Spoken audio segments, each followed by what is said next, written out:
I'm going to call this meeting to order, the meeting of the Economic Development Committee. This meeting is being recorded by the Economic Development Committee. Better record it. Ginny, can you record it? Councilor Disorder, are you there? I am here, and this meeting is being recorded. Thank you very much. If any other person present are doing the same, persons present are doing the same, you must notify the chairperson at this time. Hearing none, let's have a roll call. I'll do it. Councilor Elmer, that's me, I'm here. Councilor Bullock? Here. Thank you. Councilor Disorder? Here. Councilor Healy? Here. Councilor Mayo? There he is. Can't hear you. Here. Okay, great. Thank you. All right. Now on to the agenda. Approval of minutes. We have two sets of them, February 17th and March 8th.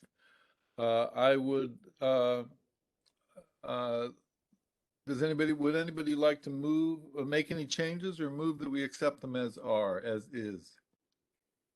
I move that we accept the minutes as is. Do I have a second? Councilor Mayo, you were muted, but I saw your mouth move. Okay. Any discussion, any changes? Hearing none, all in favor, say aye. Aye. Any opposed? Any abstentions? The motion carries. Thank you. Coming up first is the continued discussion of the issues at 294, 296, 298 Federal Street property, and we have our special guest, Rayford Pellegrino of 401 Liberty, here to take questions. Very graciously agreed to appear. Some of you had questions for him, hadn't been to the PIP meetings, and this is our chance to ask some questions. Let's try to keep it orderly and keep the questions short and the answers to 3 minutes. But Mr. Pellegrini, I think I owe you a chance to say your piece. Can you say in 3 minutes where we are right now and where you see us going? Okay, it's Pellegrino. Pellegrino. What did I say? Absolutely. Pellegrini? That's okay. Sorry. So as many of you know, this has been a venture that's been going on since approximately 2013. We're extremely pleased to have done this joint venture with the city, where we took 11 acres of land with a crossover DEP, EPA contaminated site, donated. The city took 6. We built supported the ball field financially, and we now have 100% leased property. The property is composed of 2 condominiums, Unit A, Unit B. Unit A is not involved in any of the environmental issues we're discussing. Unit B contains commercial tenants. We are at the tail end of the environmental process, ready to file what's called an activity use limitation, an AUL, which is a document which is recorded at the registry of deeds and shows the areas which are affected by any contaminants and restricts use of the land in those areas. Prior to filing that, there was a petition filed, which is known as a PIP, which allows people of interest to ask questions and play a role in the process. We've had our PIP meeting. Simultaneously with that, an audit was triggered with DEP. They're in the process. DEP is in the process of auditing the site. For the record, and as I explained in the PIP, we requested that DEP audit it last year. It's an invitation to audit. They don't have to. Sometimes they do, sometimes they don't, because we wanted to be thorough in our process to make sure that we were including everything that the regulatory agencies would want. So that process is playing itself out now. And I think that brings us to where we are this evening. I should say one other thing, which I probably should have pulled up the numbers, but I am pleased to report that there was over, I don't have the exact number in front of me, but over $1 million new payroll and 35 new jobs at that site from 2020. I'm sorry, 20 to 21 alone. And we're way above the expectations originally anticipated. And we did those filings with the state. So from an economic standpoint, it's been an incredible success, and the number of Greenfield residents increased as employees as well. And I just say that as an aside. Okay, I'll open the floor to questions from the counselors. Raise your hand. I can see you all. Raise your hand if you have a question. Okay, Counselor Mayo. Hi. This question is for the person who just spoke. I forgot his name. Pellegrino. Pellegrino. Hi. Hello, Mr. Pellegrino. My name is Counselor Mayo, City Councilor Mayo, and I have a concern. You just identified some good news economically, but it came after something that you said is still ongoing. A procedure from the EPA is still ongoing. It's my understanding that there still needs to be a cleanup and some issues resolved there, and it seems like it's a dangerous thing to have employees on a site where they may be in danger of contamination. I guess that's my concern. My question is, Okay, is, so is it safe? Is it safe for the employees? Okay, so I can respond. You have a three-part question. Number one, I think that the way it was framed is inappropriate because it presupposes that there is a danger to employees, which I would suggest to you it's not. Number two, you said it was an EPA more cleanup required. There is no more cleanup required, and it's not EPA, it's DEP, which is the state aid actor. Okay. The cleanup, the remediation has been done, and it was done by DEP and EPA. And it's very rare that they'll come together and actually actively do a cleanup at a site. And they did that a number of years ago before anybody went in the site. With regards to the continued treatment of the site, and AUL remains on the site indefinitely. It's very rare for the DEP to terminate an AUL. And what is notice to people that what activities are restricted. So for example, we wouldn't open up a daycare here and have kids digging in the dirt outside of the building because that's a restricted use. But the uses that are there are in compliance with the regulatory standards, both in every aspect, air quality, and every other aspect. So we're aware one of the largest tenants there, which is BHN, we had a similar site we worked on in Springfield at 417 Liberty Street about 15 years ago with much worse, or I don't know if I could say worse, but similar contaminants.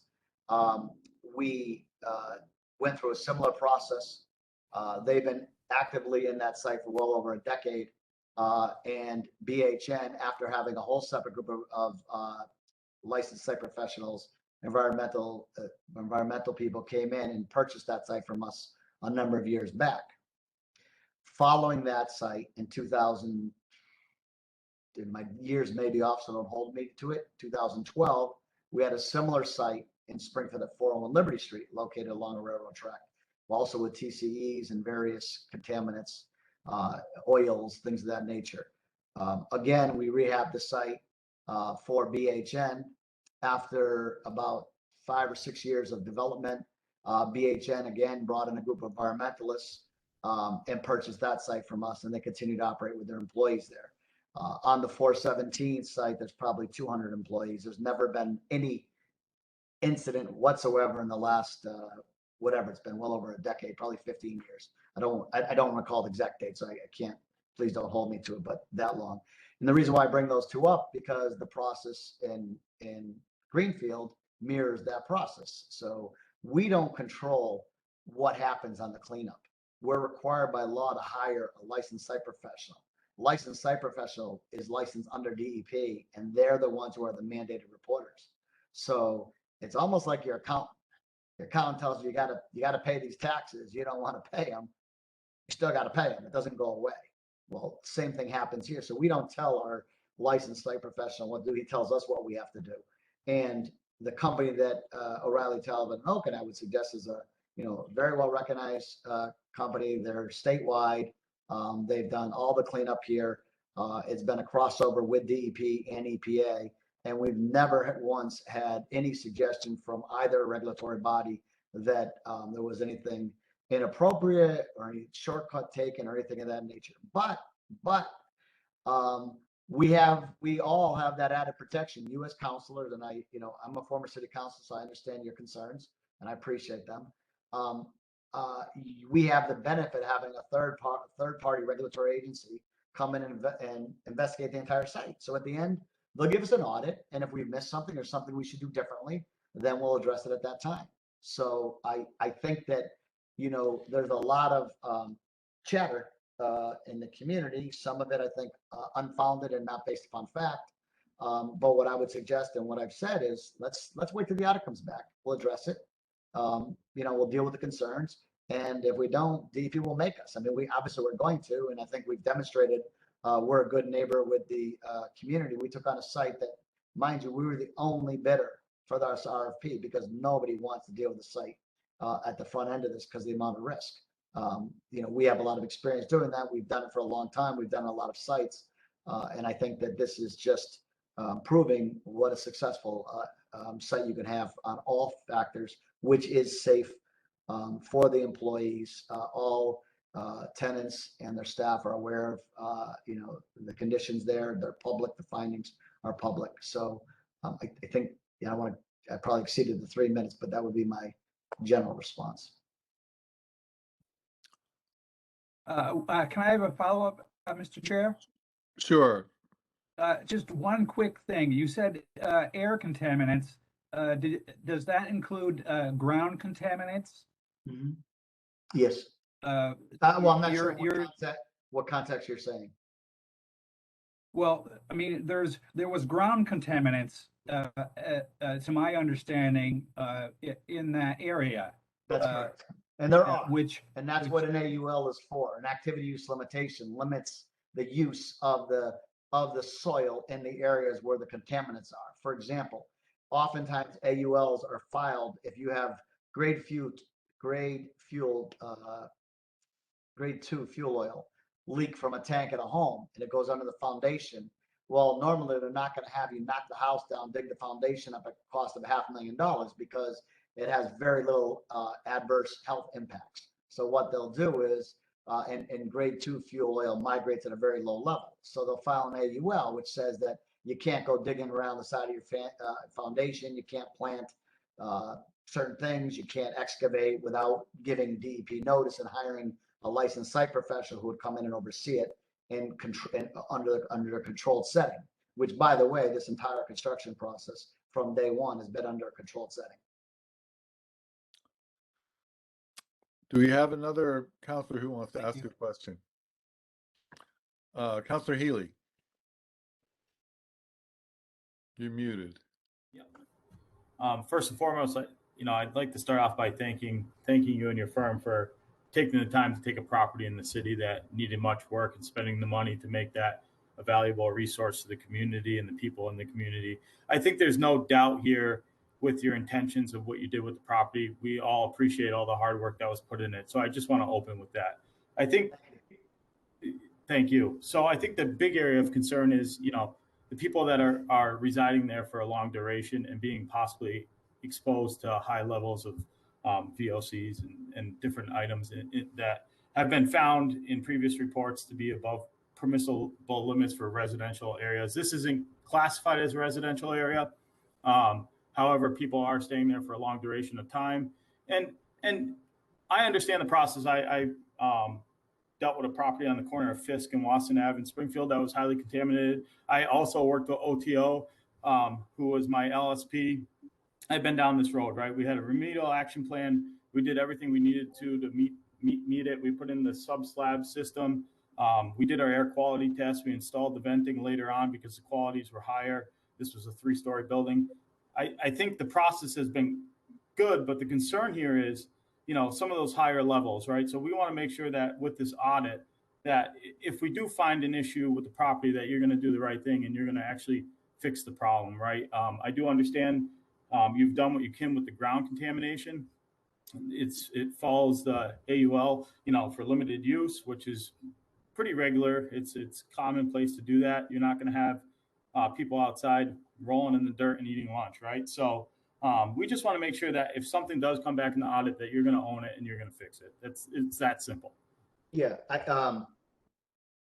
first, I understand your concerns, and they're no different than ours. You got to remember, we're financially on the hook for this property. So, and we have, if there's a danger of tenants and it comes back on us, and obviously there's a built-in check and balance. We have no choice but to comply with a DP audit, because they come back out, and if it's not complied with, we get fined, and the penalties are severe. Even it can include criminal penalties. So, I mean, I think it goes without saying, we have no reason not to continue to operate as good corporate citizens within the community. Thank you. Another counselor with questions? Well, Counselor Disorder. I have a couple of questions. So for admissions there, what's the youngest age of people that you admit to BHS? Admissions, not emissions, admissions. Admissions. Okay, I'm How sorry. old are they? And Misunderstood. I thought you said emissions. oh no, I'm thinking and environmental emissions. Admissions. no, Got it. admissions, Yep. the age. Youngest age. I don't know, and I don't want to give you an improper answer. I just can't say the youngest age. I don't know. I can tell you that in my understanding, it doesn't matter whether they're a newborn or 80 years old. The risk factors based upon the use and what's been done, it would be irrelevant. If that helps, maybe shortcut the answer. I don't have the youngest person that would be admitted. Michael. Okay, thank you. So we don't know we don't know how young they are. And so you admit women of childbearing age then also? I would Obviously. imagine they do. Okay. My last question would just be, how much did you spend, if you happen to know this? And this, I wouldn't actually expect that you would know, Mr. Pellegrino. And thank you also for coming and giving up a night. Could you get to us the information of what was actually spent, not on the, I have the building permits, what was actually spent on the remediation part and how it was spent? At some point, maybe you could get that information to us. Yeah, I don't know that I can. Okay. We filed with the city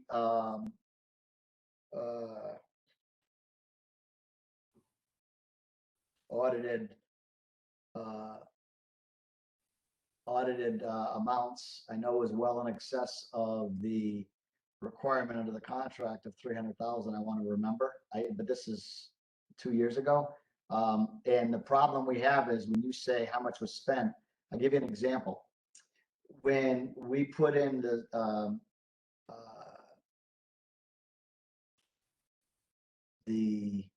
system into the basement of one of the buildings, it requires extensive construction work on the foundations. And what we did is we went down approximately 4 feet. You put a vapor barrier of crushed rock, you take it up. Then we pour new concrete, and then we put a sealant over the concrete before we put the pipes. So there's a lot of construction aspects that are, I would tell you, is remediation. You might say they're not remediation. And internally, we're a private company. We don't break them up as to the two. So it would be a very difficult exercise to go through and tell you penny for penny what was deemed remediation per se. I know I can tell you we've spent a lot of money in OTO. Forget about all the work that we've done. I don't want to mislead you and tell you I can give you that, nor do I want to try to endeavor to go through that exercise. Thank you. But I If I can tell could- you it's hundreds of thousands and hundreds of thousands of dollars. If I could follow up, do you have a rough figure of how much you've put into the property altogether? Yep.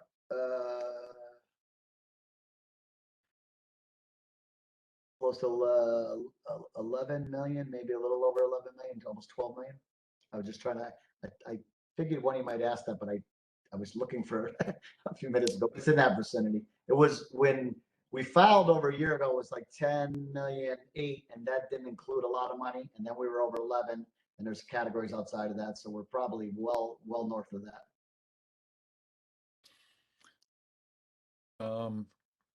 And that's Before- not including in-kind work too. Because we own our own construction company, so there's in-kind work that we don't necessarily bill and book. I've got a couple questions. When earlier we I think it was in the PIP, you gave us an estimate of what it would cost to take the passive system and make it active, and you put that at roughly 30,000. You still feel that's in the ballpark? You know, and I apologize. I know you told me that number, and I think I said to you, I'm not sure I would dispute it. That could be, I mean, I think that's a reasonable number. I don't think it's going to be a great deal more or a great deal less. I think that's a ballpark figure. So whether you suggested or I said it, I think that's a ballpark number. Okay, thanks. And one of the concerns was that there hasn't been any testing, air quality testing, in several years. Do you have I'm not sure whether, we're waiting to see whether the DEP requires it or not, but can you give us a ballpark figure of what it would cost to do a new set of air testing? Well, air testing are generally done over at least, it could be between 2 and 4 seasons. So it takes either a year or 2 years, depending upon what seasons you're doing them. So it takes a lot of time. I don't think the cost is, I don't want to use the word prohibitive, but it's not, crazy amount of money, probably. I don't know. I don't know. I mean, under $50,000 if you're doing it, depending upon where you're doing it. The reason why there's been no new air testing is because there's no regulatory requirement for it. The particles decrease in time; they don't increase. And the reason why you might have a reading that's higher earlier and then a little bit lower, I'm sorry, vice versa, lower earlier than later, when you're going through this initial phase, is because you can't test the buildings until you seal them.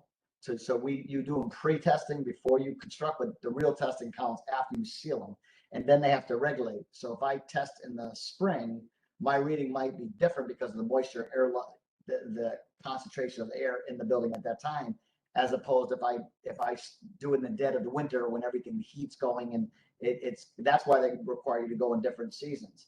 So all of those are well within the comfort level, and I think we went over this before. We do meet the residential quality levels for air, and that was a big misnomer a lot of people had, and our LSP was very clear about that during the PIP meeting. So there would be no requirement. I mean, I understand a belt and suspenders approach, but Well, if I could interrupt you before we get into belt and suspenders. Yeah.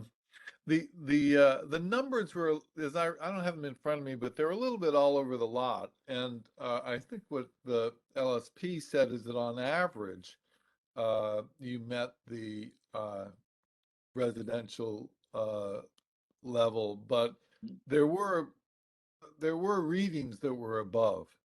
And I think that's, we're basically trying to that's figure. That's not how you test. That's like saying, use a sports. I get up, I have one at bat, and I strike out at bat 0. You're not going to look at my ability as a batter from one at bat. A one individual isolated air testing is not how you look at it, because that's not the concentration and the quality of the air over 24, let me just finish, 24/7, 365. So what you may have one that might be high, but that's could be an abnormality for a whole variety of reasons. You might have to have the heat super high in that area. It might be something. I don't know what it is, but that's not how you read it. That's not how DEP reads it. And that's not how EPA. So I can tell you affirmatively, and you and I have had this discussion before, we will comply with whatever the regulatory requirements are. If they require us to do more testing, we'll do more testing. And I can say that affirmatively. I mean, I have no problem doing that and meeting those requirements. Yeah, if I just quibble with your description of spikes, and if someone's in a residential treatment center and it's during a period when the air quality is spiking, when the concentration of the particles of concern are high, they're breathing it. They're not breathing the average. They're breathing what's in the room.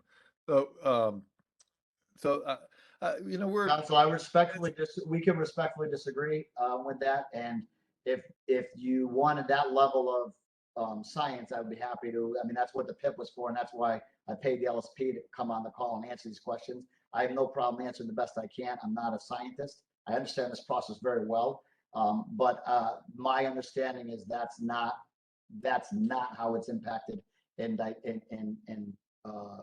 how it impacts a person. It has to be there's a whole slew of factors, which is probably too complex for me to explain, but it's not just one isolated period of breathing some concentration. We all walk through things all the time that are environmentally unsound for us, and we may do it more often than we realize, but it doesn't have any adverse effect to our health. And that's where the two things that split a little bit. So I can't really go. I wish I could explain it better than that, but that's the best I can do. okay, but you do. Is it fair to say that the concerns that we've heard from our residents and the neighbors about the safety of inpatients, in there for as much as 90 days, might be alleviated if you did a new round of testing and the levels were consistently below residential levels? Wouldn't we all breathe a sigh of relief, and wouldn't you feel like you've done all you could? I already feel like I've done all I can, and I don't know what the residents who you've spoken with, but I can tell you that the way you phrased that question, I don't agree. You're saying the residents' concerns are for residents within the property who stay there for 90 days, and we should do testing to show that it's consistently below the level. We have done testing; it was below the level, and that's why we met the standards. So now, if I'm understanding what these people are saying is, let's go do it again, even though it's not required. It's like me going across someone's property and saying, I mean, I don't want to give an analogy because I don't want to go too far afield, but no, I don't agree with that. And I don't think that that's prudent. And I don't think it demonstrates that in any way, shape, or form that we're not acting in the best interest of both the tenants, the residents on site, and the residents off site. Quite frankly, if it weren't for us, the problems the residents had off site would not have been addressed because they weren't addressed until we got involved and got the crossover assistance from EPA and DEP along with the city at that time. And the city, yourself and the elected people were very helpful in that process. But we cleaned up a nightmare that was left by a former resident who filed bankruptcy and stuck everybody with the bag. So we're, if we want to talk where we are from there to now, we're so far ahead in the protection of these people who aren't even on the site, and all the testing done by EPA, not even us, showed that that issue had been resolved. So I feel, I guess if you're asking, reacting prudently, I would say yes, we are. Well, yeah, nobody's disputing that you've moved a hell of a lot of dirt and to clean up that site. Councilor Bullock, did I see your hand raised? Go ahead. Yeah, I have a few questions. I just want to make sure first that I'm understanding the facts correctly. And then I actually want to talk about feelings, which maybe doesn't matter as much, but The facts, as I understand it, is that there was some readings that there was high levels of TCs in the air in the lump property. Is that correct? I can't answer that the way you asked that question. You're saying high levels in relation to what? In relation to the requirements? No. I would say the answer is no, that's not correct. Well, before there were high levels, right? Before you did any Before the remediation. building was occupied, but those aren't the ones that count because the building wasn't sealed. So I don't agree. I mean, if you want to point me, and this is what we went through the PIP, and that's why I had my LSP, because it's a 700-page report. If you want to report, you can't understand that document without referring back to the other testings, which it's like you can't take one piece without understanding, and that's why an LSP, who are scientists who understand the interrelation between the two. So I guess my simple answer would be no, I don't agree with that. Okay. And then if there was high readings on the Lunt site, providing an active air system would fix these high levels, these high concentrations. No, I don't agree with that. Okay. $30,000 maybe wasted. So we have a system which is state-of-the-art system, which I think I explained this in the PIP, but I'll explain it for the benefit of all here. The system we use is now being utilized in other sites because it's more effective than a fan pump, if you will, what you're talking about, an active system, for a whole variety of reasons. So, for example, we have water under the high water content level. Yeah. You don't put an active system into that because you get water. So you wouldn't use an active system. And in fact, that's why initially we said an active system might be one of the options that we utilize. But when we came in there, we realized we have a more effective system because gravity and the sealants that we put in there does a better job than an active system. So now you go to I'll just anticipate your next question. Okay, why don't we do an active system as well? Well, an active system as well doesn't necessarily mean that it's going to have any further positive impact because we already have we have a system that works. It takes any toxins outside of the building up above the rooftop level and discharges them into the air. So it's like I just can't agree with. I understand and conceptually that's how I would view it until I've done this so long and understand the process. That it sounds intuitively that would be better. But and I feel very comfortable saying I don't agree with that. Okay. I think there's two things that I'm sort of stuck on here. One is that, like, it sounds like you are in the business of remediating contaminated sites and selling them. Like, you've named two other sites that you're doing this at. Is that correct? Yeah, but just so we're clear, we didn't put those for sale. They came to us and asked us to sell them to them. We would have gladly kept them. So Okay. we are experienced in dealing with sites with environmental contaminants. Yes. Okay. So then this gets to the sort of piece around, like, being a good neighbor. And I have a lot of questions around, I think that you can't say that there was high levels, but, I am not a scientist, but I am a pretty smart person, and I read the report. Mhm. And I did see that there was testing levels, like Counselor Elmer said, there was readings that were considered high by someone.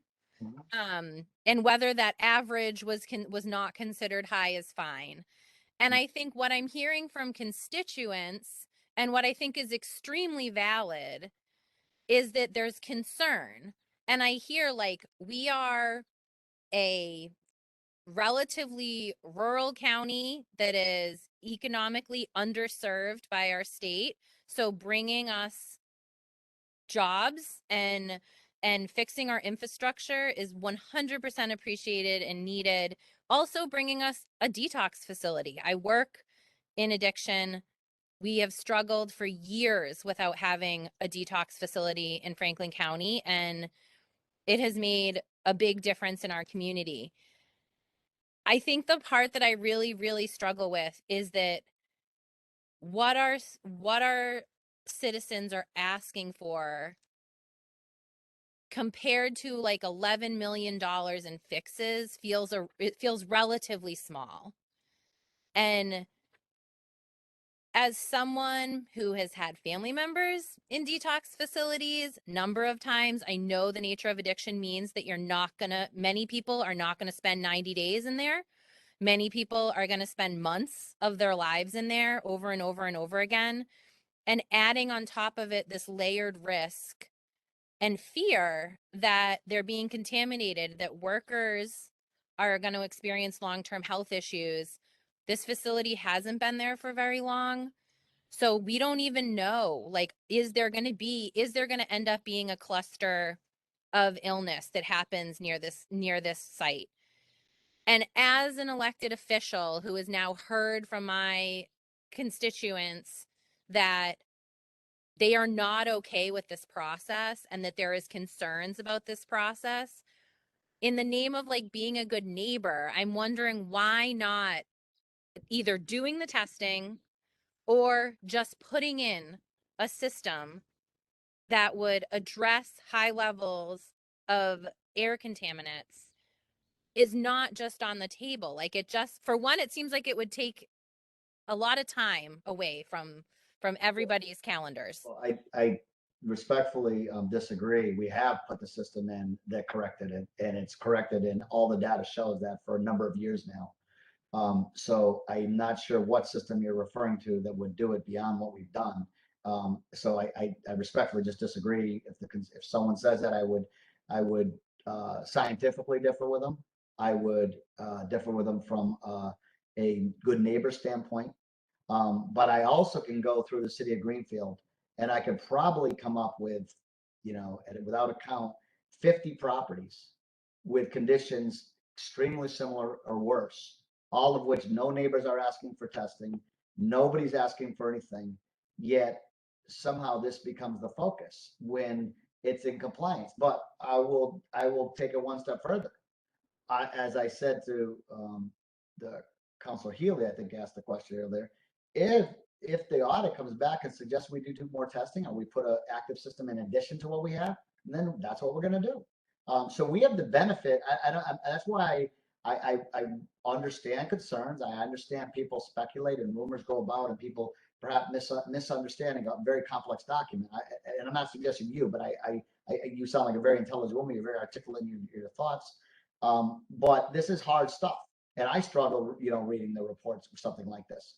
So why not let us get the feedback from the expert? That's why it's the regulatory agency in Massachusetts, because they enforce and are there for the protection of all of us, myself included. And so we're clear, my family's not immune to addiction issues, nor probably anybody in this hearing. So it's very likely that I have family members who go there. I have friends who work there. I have all those things. So I have a personal level of concern beyond what you would, properly so qualify as a commercial operator. Certainly, I'm not gonna suggest that's not the case, but it doesn't differ. In fact, I get phone calls all the time. People know that I house detox centers and substance abuse centers, and I'm constantly referring friends, family, elected officials call me to, because I try to help them, because obviously it's an epidemic in our society. And before this went there, Franklin County unfortunately had one of the highest opiate addiction in the state per capita, without one facility in the entire county, which was insane. I mean, so I'm actually really proud that what we've done there, and I think that I could go on, but I don't agree to the statement that let's just do what needs to be done. We've done it, and if DEP says we need to do something different, then certainly we're going to sit down and we're going to address it, and we're going to deal. We have to comply with their requirements. We asked for the audit. It wasn't like they came and said we want to do an audit. We went out to them a year ago and tried to get it, because we foresaw at the time there was a couple counselors, and I don't remember who they were. I spent meetings after meetings last year in the beginning of 2021 with city councilors going through this, and Department of Health from the city, everything of that nature, because we wanted to make sure that we were addressing the community's concerns. And as a result of that, we went and asked for an audit. And now ultimately we're getting one, probably because of this process, which is fine. It's okay. I mean, if we miss something, we're not perfect. Well, we want to make sure we correct it before there is a problem. Thank you. Thank you. I just want to say one more thing, Counselor Elmer. I apologize for interrupting you. I think where we disagree and where we don't agree is that I think in service of being a good neighbor, you listen to your neighbors, and I just don't feel like that is what is happening. I was at the PIP process, and that we don't have to go back and forth on that. And the last thing I'll say is that about like other sites in Greenfield, like yes, we have a history of manufacturing and industry in our county, and there is a legacy of manufacturing and industry coming in and using up resources and leaving contaminated properties, and it's an issue. And I'm going to tell you what I tell my kids. I don't care what other people are doing, you do the right thing. And I think it's great that's advice. I that's think it. it's great advice, and I think that we are doing the right thing. And just so I'm really clear, I do take a little bit of offense that we're not listening to the concerns. I went out and asked for an audit last year. We went out and reconducted different studies, and after meeting with councils, I didn't have to do any of that. Last March and February and January, I went through with the new administration again because we want to be good neighbors. I mean, I don't know what we're not doing to be good neighbors. We donated money for a baseball field. We assisted in the process. We had our architects work on it. In every aspect, I think we've demonstrated we're very good neighbors. I understand that we can have intellectual differences as how we're reviewing data. I respect it. And I'm not saying we're correct and you're wrong. I'm not. But what I am saying is let's leave it to the experts, and we're going to have the benefit of that in the very near term. And then whatever it is, I'm sure hopefully we'll alleviate the concerns of the constituents. If it comes back and says things are acceptable, or if it comes back and says these things need to be done, then we got work to do on our side and we'll work on it. Okay. I think maybe that's a good place to close it. We're waiting up. Unless anybody else has more questions. Okay, Ginny, I see your hand. I have one last question. Can you explain, you stated that it was a massively contaminated site. Okay. Could you explain why it was filled in July of 2017? It was filled with patients and staff, and yet the air was not tested prior to that, following the remediation, but before opening it. And secondly, did you test it in your other facilities prior to opening? Because that is what the vapor intrusion guidelines say from the Mass DEP. So the answer is yes to both. We did test it before. We did test them before and after. It doesn't say that in the report, but thank you for your answer. Okay. Okay, we've given you quite a hazing. You've been a good sport to show up. We all really appreciate that there's an opioid treatment center in town. And, we're just trying to resolve, we had a report that it was fine, and then we heard that it wasn't fine, and we're trying to get to the Council, truth. I understand your concerns. You're all doing your job. I respect that. And I'm sure we're not always going to agree, but hopefully we agree enough that we're moving in the right direction. I'm here and I will continue to try to do the right thing by this site. Okay, and the next step, we'll hear from the DEP. Yeah. Thank you. Thank you so much. Thank you for giving us so much of your time. Okay. Take care. Okay. Have a good night. Okay, thanks. Thank you. Thank you. Okay, moving on. There's I know there's some people here who are very interested in the discussion of the proposal for the marijuana grow facility on Country Club Road. The news is that a process was started for, I believe it's a zoning change, but it's what they're asking for is a setback from the road for any any grow facilities on this property, because there's a line of houses that face the proposed grow facilities, and they don't want it right in front of them for many reasons. The smell, they fear, they're worried about mostly the smell, I think, but also something that kind of looks like a prison because it's got 8-foot fences and barbed wire, razor wire, and cameras. So I actually don't know the property well enough to know whether these setbacks would be deal breakers or not. I think we're all at flying a little blind because there's no site plan that has been proposed. There is, however, a meeting scheduled that you're all part of. Yeah, I should be able to tell you when exactly it is. I'll have to look at my calendar. But we're hosting a joint hearing, a public hearing, on these proposals for setbacks. There were several other towns cited, 300, 400, 500 feet away from the property line. Technically what the proposal is for a moratorium on any approvals until a setback has been set. This is not a public hearing. But I do see Councillor Forgy, who lives nearby. And Councillor Forgy, if you want to take a few minutes and tell us what the concerns are and where you think we're headed with this, I would give you the floor. Thank you. Thank you, Councilor Elmer. That's very generous of you.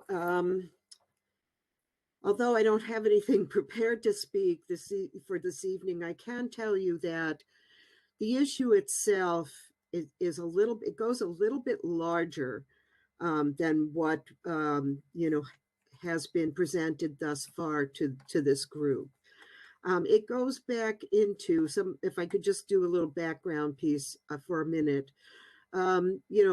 We all went crazy when, yes, we're going to have marijuana coming into Greenfield, and we love the idea of the revenue and everything else. The state made suggestions on zoning, and we just went ahead, approved what the state had, and we actually did not give consideration to how this would impact some of the areas in Greenfield. Whereas the state recommendations were like it can't be near schools, and it can't be near hospitals, and it can't be near playgrounds. It didn't actually address densely populated neighborhoods, and these are well-established neighborhoods. The property in question, which is out on Plantation Circle, is in my precinct. I'm not an abutter, but I live down the road and around the corner from the proposed cannabis grow that is being looked at this particular time. It is agricultural use. It always has been agricultural use, but there has to be some consideration, I think, to these densely populated areas. And the people in that area, well, not only in that area, the people that have an interest in this particular grow, and in the issue of marijuana, the marijuana business in Greenfield itself, have stepped forward to say, wait a minute, the legislation really, the issues and everything else haven't really served our best interests as this business evolves. And it is agriculture, I won't argue that, but there are elements to this that are evolving quicker than we can adjust at this point. So I think the petition itself asks for the consideration for zoning rules and regulations to be more specific in regard to areas where we have densely populated neighborhoods and where we also have, the neighborhood in question is a real blend of families, all ages, and they really want the opportunity to be heard, and they would like very much to be able to address the citizens in Greenfield, as well as all the elected officials in this regard, so that the issues that concern them at this point, we may not be able to help with every single issue,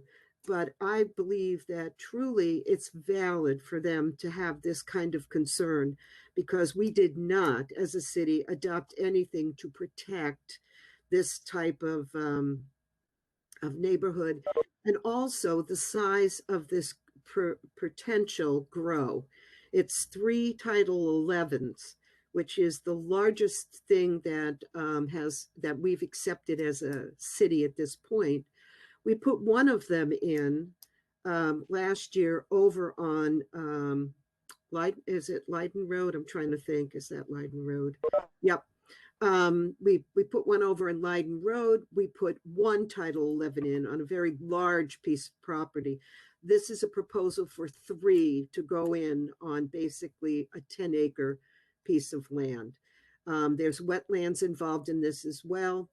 So I'm looking at this as an opportunity for us to step up to the plate and to work out some of the bugs that are coming our way in regard to the marijuana industry, and protect the rights of the citizens in Greenfield, so that their neighborhoods, they'll be able to stay in their neighborhoods and thrive in their neighborhoods.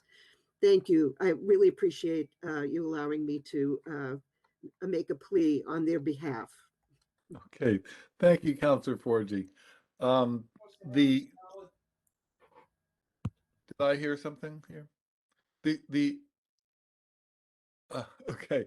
I got the date. There is a hearing coming up, a public hearing, joint hearing with us and the planning board on May 10th, 2022 at 6 o'clock. You will get, if you haven't already, get an invitation to that. This will be an opportunity for the abutters to make their case, and it would also be an opportunity for the proposed growers to show the planning board what they have in mind, because they have, so far there's nothing on paper in terms of how they were planning to lay this out. So that's where we stand. We have it has to go through the Zoning Board of Appeals and the Planning Board before it comes to us. So it's a little premature, but I know that there's a lot of concern, and I didn't want to let it go undiscussed. So unless there are more questions, I was going to let it go at that. Can Yes. I make a comment? Sure. I'm delighted with Councilor Forgy. You did a great job presenting that.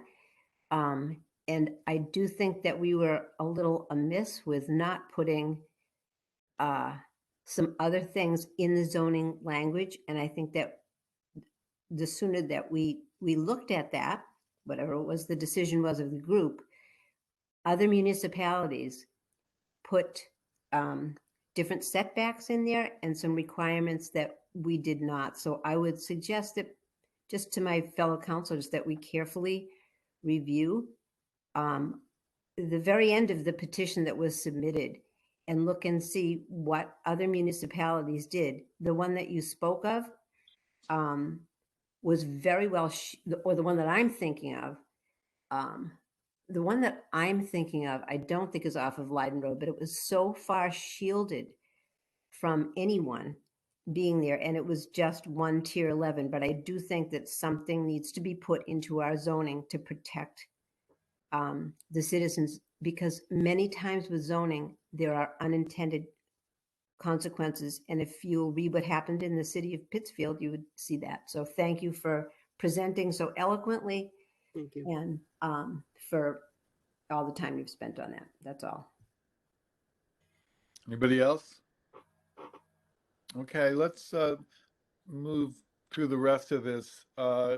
Councillor Healy, did we get any more information on the from the gas company?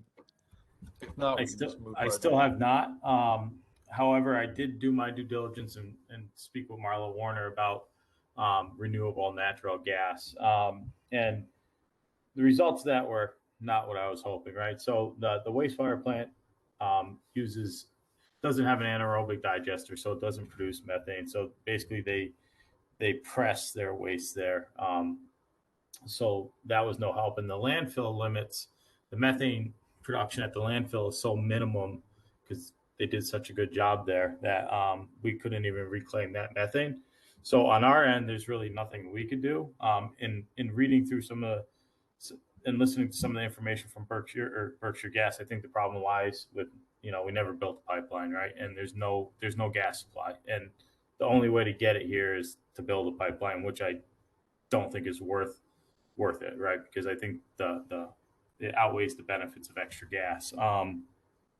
However, we could stay hopeful that maybe something else will come up in the future in one of the budding cities that maybe, the Deerfield wastewater plant has a methane anaerobic digester. Maybe it'd be something that they look at. But right now, I think it's kind of a dead cause. And I think it's the reason it's been that way for 8 years is because there aren't a lot of viable assets that allow you to do a project of such a magnitude and make it cost effective for the gas company.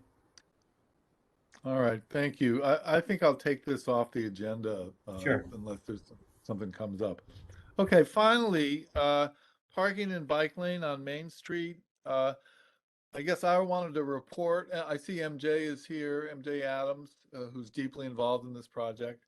I wanted to report that there was a very productive, I thought, Sustainable Greenfield Implementation Committee meeting that Marlo and Jeff Saucer both attended, and they really, the problems were raised, the opportunities, and no solution was found. And I think my sense of it is that the city seems to be headed down a road of eliminating angled parking and going parallel parking through town and putting a bike lane between the parking and the sidewalk. Marla Warner has requested money. Ultimately, he's going to be asking for $600,000 to do the engineering, to get a $5.8 million grant to redesign Main Street primarily. Am I right about that, MJ, or is there more to it? Why don't you just give us, if you could, a couple of minutes about where we are with this project and what the intention is? Sure, happy to do that. First of all, I want to just really point out that the concept for the improvement along Main Street is really in the draft stage. You've seen some plans that show the parallel parking and removing the angle parking. Clearly, there's a very active conversation going on about that. There will be, that's sort of the preliminary design that we submitted to Mass DOT. It came out of some work that was done several years ago in the complete street planning process. That really looks to refocus how we're using our public ways so that they are not exclusively designed towards vehicle traffic, but also include room for bicycles and other modes of transportation, and take into consideration the pedestrian, the non-vehicular aspects of what we're trying to use our streets for. So we're in the process of doing some preliminary design work.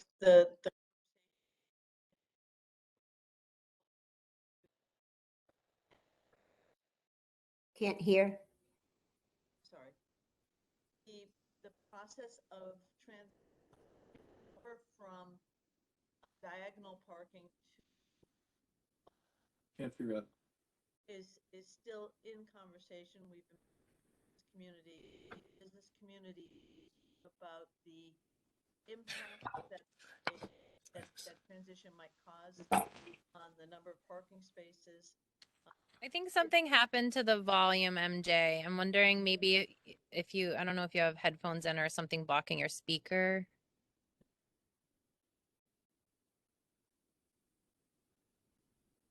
I do not. I'm on my regular That's better unmuted stuff. already. That's better. I just re-angled the computer. That's better. That's better. Okay. Should I start over from the beginning? No, just from diagonal parking spaces is where I Yeah. lost you. Okay. So there is, it's a very draft plan, and the plans that we've had out there, it shows the parallel parking. And we know that the business community and several others are concerned about how that might affect the supply of parking on Main Street.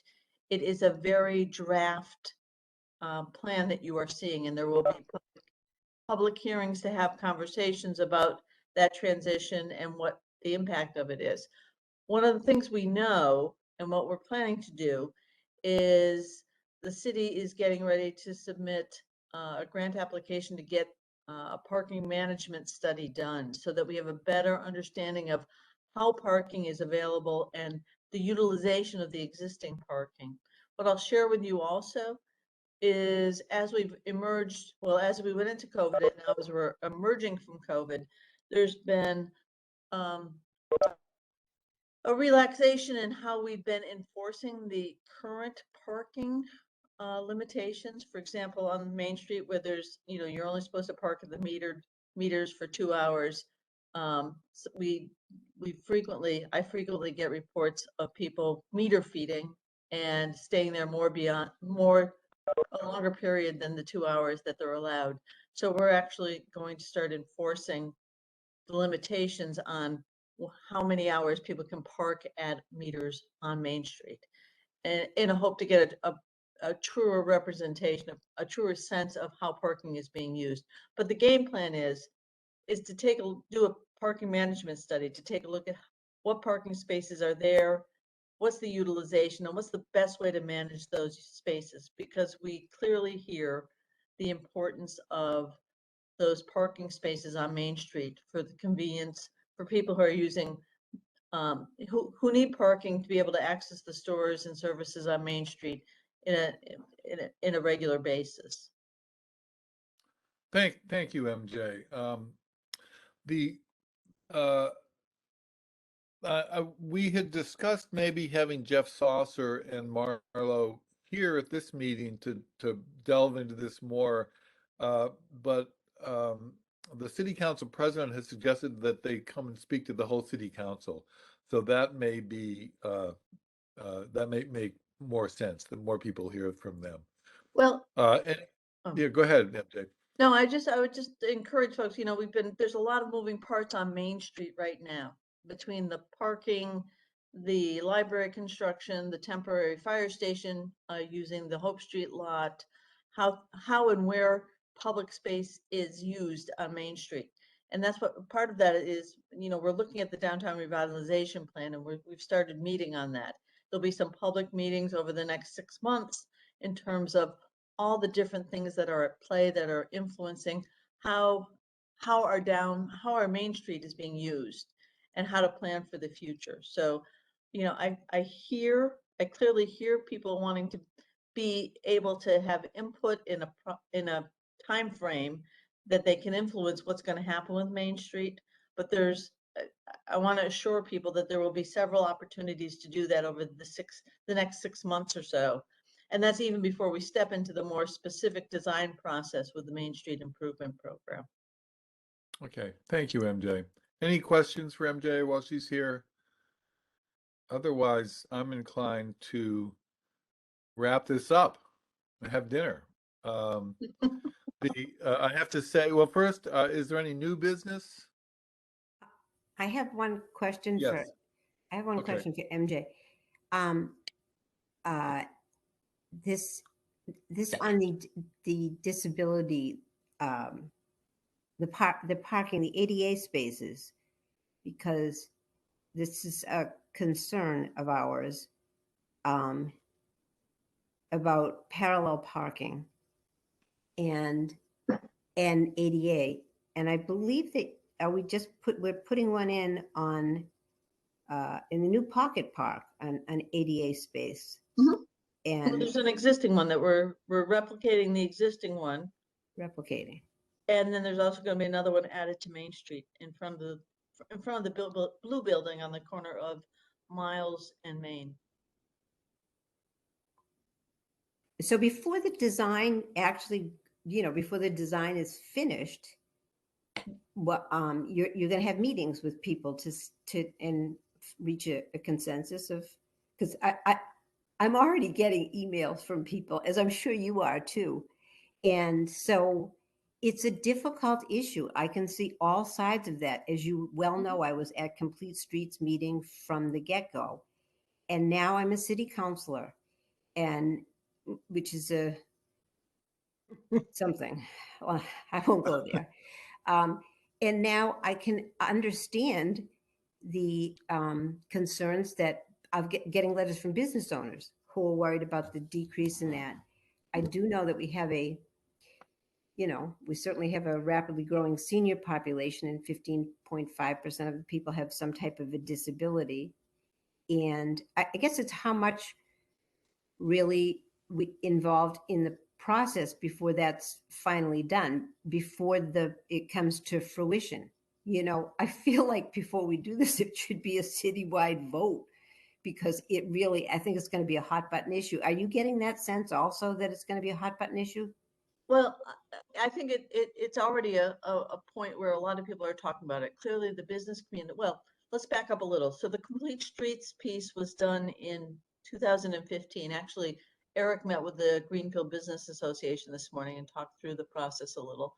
And there was an acknowledgement that when we were doing the Complete Streets process, the business community wasn't that involved in that process. And the Main Street design really came out of, or the concept for the, bike lanes and the parallel parking really came out of the Complete Streets program. So that it clearly there needs to be, I think, a conversation about how we can meet the goals of both of those constituencies and come to a happy medium. Clearly, the Complete Streets program was looking for to have the streets in Greenfield not just be for cars, but to be for all modes of transportation and pedestrian use, and to create some to rebalance what our focus was. Mm-hmm. And clearly, the business community is very concerned about how that rebalancing might reduce the number of on Main Street parking spaces and how that directly affects their businesses. So I think that's the conversation that needs to happen, is how do we mediate between those two issues? Yeah, figuring out what the town as a whole wants is not easy, but that's sort of our job. We're supposed to represent what the town wants. And as you say, MJ, we're early in the process, but it's going on, and I think it affects economic development, and I think we ought to be part of the conversation. Right. So, and what I'll say is that I think that as we have the downtown revitalization planning update process happening over the next 6 months, there will be opportunities for people. People are already weighing in on their concerns about that. Then the second piece of that is, how do we then move into a design process for Main Street improvements that takes all that into consideration? The city is also looking to submit and request some funding resources to take a look at how we manage parking. Parking has sort of been our orphan child. Nobody's really in charge of it, but it's really a pretty critical element of what happens in the downtown to make it work. So we're trying to get that to land somewhere more specifically. And I think that you have to manage parking well for both the community, for both the businesses, and for the residents. okay. Any other new business? Any old business? Our next meeting is scheduled for May 10th, 2022 at 6 p.m. That's the joint meeting, I believe, probably via WebEx, but maybe City Hall meeting room. That said, I would accept a motion to adjourn. Motion to adjourn? Do I have a second? Second, disorder? Okay. Do we discuss these? I think we just vote, right? Okay. Just vote. All in favor of adjourning, raise your hand. Thank you. I see unanimous. And we even have counselors who aren't part of the committee voting. All right. Thanks a lot. Take care. Good night, everyone.